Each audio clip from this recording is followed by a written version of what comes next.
May dala ka na bang panyo? Yung ticket. Yung wallet mo. Zipper? Sige, ingat!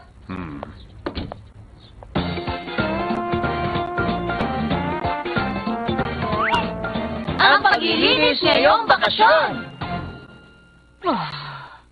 Kumpara sa mga ordinaryong araw, dapat nasa labas na silang lahat sa mga oras na to at makakapag-relax na ako. Ay, talaga naman, sino ba kasing nakaisip na dapat may bakasyon pa? Mga kaibigan, oras na para sa... Para sa araw na ito, tayo ay... Nung bata ako, palagi kong hinihintay ang bakasyon. Pero ngayong nanay na ako, nagre-reklamo ako at nagtatanong kung bakit kailangan pang may bakasyon. Mama, pakikuha nga po yung iced tea. Anong silbi ng paa mo? Ikaw kumuha! Kita mo na nga ang dami kong ginagawa dito Ay, mas malapit po kasi kayo sa ref kaya ako pinapakuha. Alam ko totoo yun? Naku, hindi ko alam Pareho pala tayo.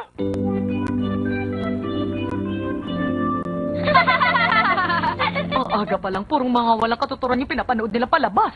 Tama na yan. Huwag na yan ang panoorin mo. Gusto ni Mama palabas na to. Walang sense naman yun Bakit ba may ini-ere pang ganyan araw-araw? Oo nga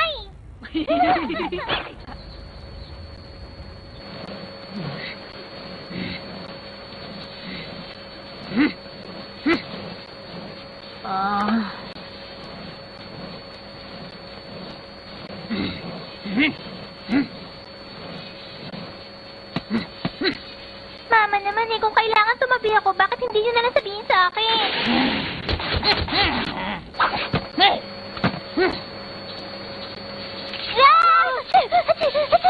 Mama, ano po ginagawa niyo? Magtatanong ka pa? Hindi mo ba nakikita abala ko sa paglilinis ng bahay? Umagang-umaga nakahilata na kayong dalawa dyan Pero Mama, bakasyon naman ganun ha? Ang swerte niyo. Lahat na lang kayo nag-i-enjoy sa bakasyon. Pati nga ang papa niyo may bakasyon. Pero sa totoo lang, ang isang housewife walang bakasyon. Alam niyo bang sa bawat araw sa loob ng isang taon, hindi ako tumitigil sa mga trabaho ko dito sa bahay? Pagising ko sa umaga, magluluto ako ng almusal at maghahanda ng baon niyo. Pagpasok niyo, maglilinis ako ng bahay at maglalaba. Tapos mamimili ng groceries at kakausapin ng mga kapitbahay. Sa gabi magpapainit ako ng tubig pampaligo, magtitiklop ng damit, magluluto ng hapunan, maghuhugas sa plato. At dahil bakasyon kayo ngayon, dapat tumulong kayo! Sige po, gagawin ko na yung mga assignment ko para sa bakasyon. Ako din po. Pagpasok sa mga kwarto niyo, buti pa maglinis na rin kayo doon! Nagmumukha ng junk shop yung kwarto niyo dahil sa dami ng kalat! Mas malinis ba tirahan ng unggoy kaysa kwarto niyo Malinis ang tirahan ng unggoy dahil may tagalinis dun. Namimiloso pa ka na!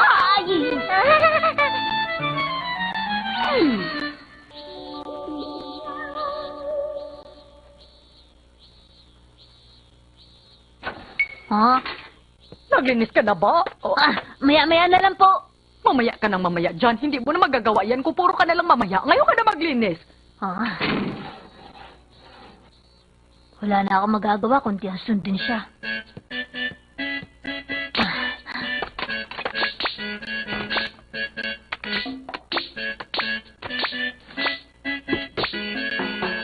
Tapos na.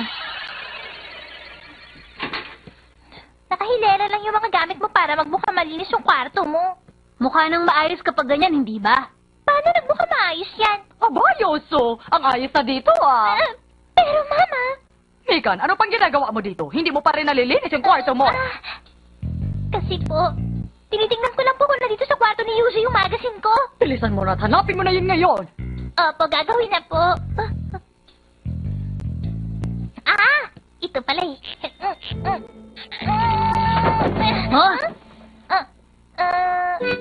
Sorry po. Ay, buti nahanap ko rin to.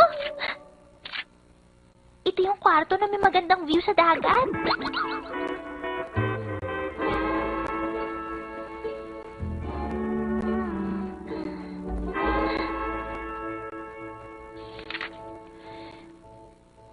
Sana ganito ang kwarto.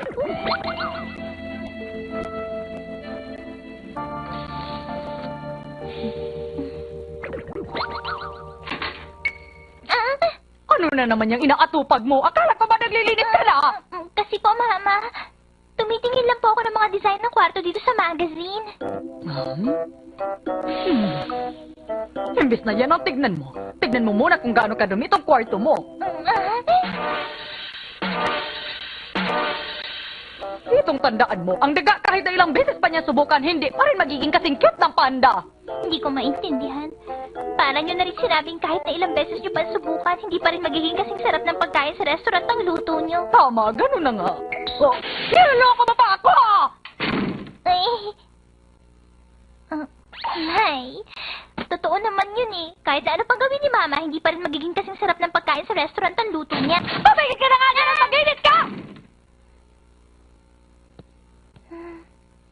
Kahit na wala akong bintana na merong magandang view sa dagat, pwede naman akong gumawa ng paraan para pagandahin ang kwarto ko. Susubukan ko. Ang init. Ano kaya iluluto ko para sa tanghalian? Kung ako lang mag-isa, kakainin ko na lang yung natira sa agahan. Makapagluto na nga ng somen. Yun na lang. Somen na lang.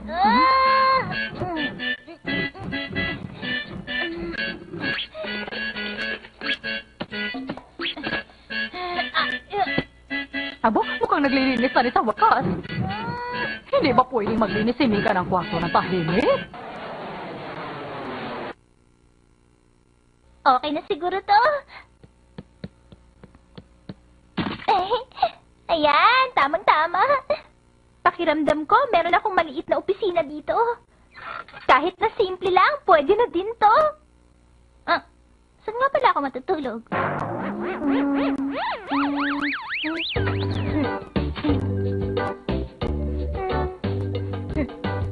Dito kaya? Parang may mali. Hindi pwede dito. Tapos na kaya siyang maglinis? Tapos ka na ba? Oh! Ano ginagawa mo dyan?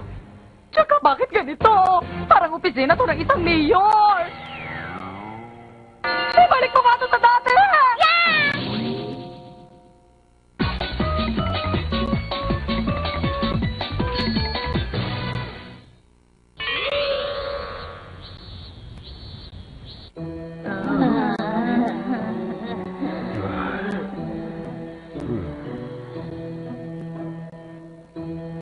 Ah, 31 degrees ng temperatura. Para na kami nasa incubator sa sobrang init. Di na rin kami makagalaw. Pwede po bang buksan na natin yung aircon? Sangayin po ako. Yung aircon? Ha? Pinuksan ko na yung aircon kaninang umaga. Kung bubuksan ko pa ulit, tataas ang bill natin sa kuryente. Nagiging mas mainit po kasi ang temperatura sa hapon. Tulad na lang ngayon, kailangan na pong buksan ang aircon. Sige na po. Sangayin po ako. Ano pa bang magagawa ko?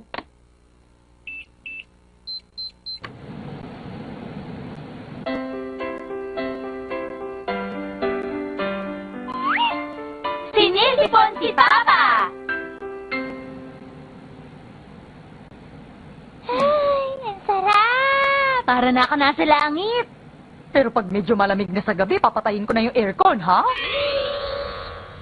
At para susunod na player, makaka-home run kaya siya?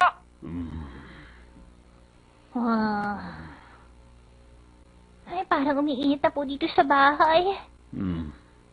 Ang weird naman. Teka, hindi na umaandar yung aircon. Wala na umiikot na malamig na hangin.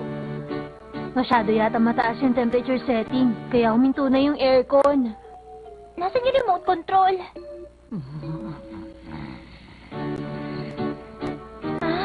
Si Mama talaga. Nilagay niya sa 28 degrees yung temperature setting. Kaya pala hindi lumaalamig eh. Sobrang kuripot niya talaga. Sige. Ha? Okay na siguro yan. Ang lamig! Buti na lang kinuha mo yung remote. Aha, ayos. 23 degrees na ngayon. Ang sarap na pakiramdam. Kaya lang...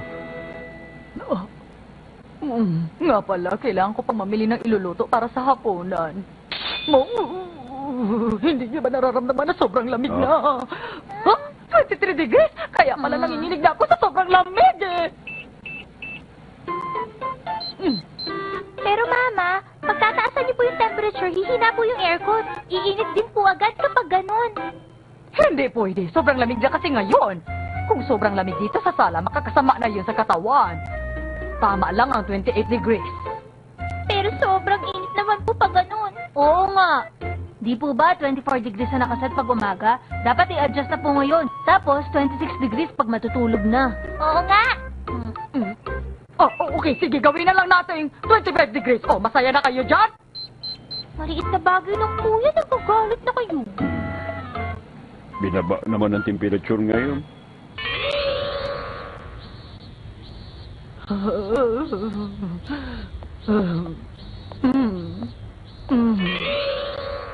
Andito na ako. Hello po, Mama. Ang init. Kaya sabi ko po sa inyo kanina pa, babaan na lang natin yung temperature setting. Sandali lang. Naglakad ako kanina sa daan sa ilalim ng sobrang init ng araw, kaya naiinitan ako ngayon. Eh kayo, wala naman kayong ginagawa dito sa bahay at nagpapahinga lang dyan, pero ang gusto niyo mas malamig pa. Ganyan po ba talaga kayo, Mama? Tagabantay ng aircon? Ganun na nga ginagawa niya. Lagi pa niyang hawak ang remote control.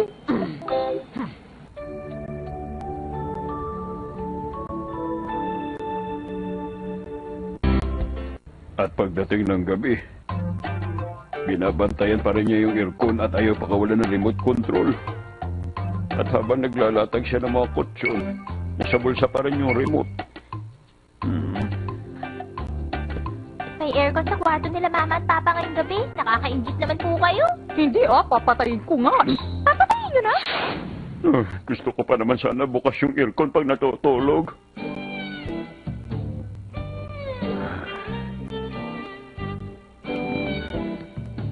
Hoy. Ay, ano ba yan? Bubuksan mo din pala? Huwag mo iparinig sa mga bata. Hindi ba ayaw mo kapag mainit, Papa? Mabuti naman at alam mo.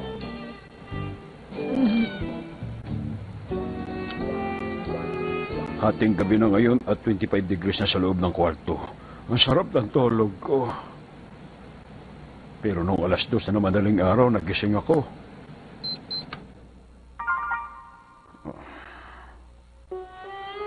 Naka-on yung sleep seating ng aircon at tumaas na naman yung temperatura sa kwarto. Tapos nung 5:00 na madaling araw, 29 degrees na yung temperatura sa kwarto. At pagkatapos, umandar na uli yung aircon at nagsimula na naman bumaba yung temperatura sa kwarto.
Naku, Papa, sinisipon ka na ngayon. Kaya nga sabi ko, wag na mag-aircon pag natutulog eh. Isa pa, hindi ka naman madaling magkasakit dati eh. Sige, mamayang gabi, kailangan naka-off na talaga yung aircon, ha? Isa pa, mas lalong nakakasama sa kalusugan mo ang paninigarilyo at ang laging pag-inom ng beer. Maliwanag ba? Nakakatakot talaga yung tagabantay namin ng aircon. Kayo lahat, iwasan niyo magkasakit, ha?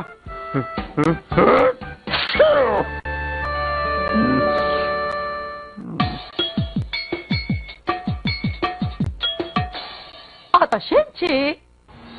Ang mga tao ay lagi na lang nag-aalala. Pero, kung iinom tayo ng red tea, mababawasan na agad ang tensyon at magiging kalmado na tayo. Yan ang sinabi ng 8th generation queen na si Mariana Victoria. Sino ba siya? Magandang gabi sa inyo. Ako si Madam Tachibana. May nagpadala sa atin ng postcard at ito ay babahagi ko sa inyo. Galing ito sa 5 taong gulang na batang babae na ang palayaw ay Ping Pan. Hello po, lagi po akong nanonood ng Atashinchi at nai-enjoy ko po ang palabas na to. Sumulat po ako para humingi ng payo dahil meron po akong problema. Meron po kaming kita-ibon na ang pangalan ay Shichan.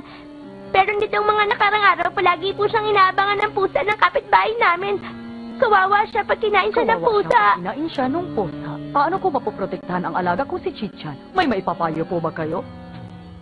Madali lang yan. Malalaman natin ang kasagutan gamit ang bulang kristal na ito.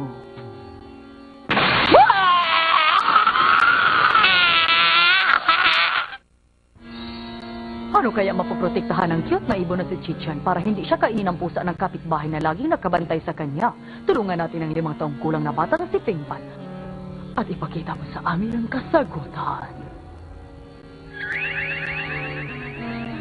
Matutulungan mo si Chichan kung pakakawalan mo siya. Ako si Madam Tachibana, ang dakilang manghuhulap. Paalam na sa inyong lahat.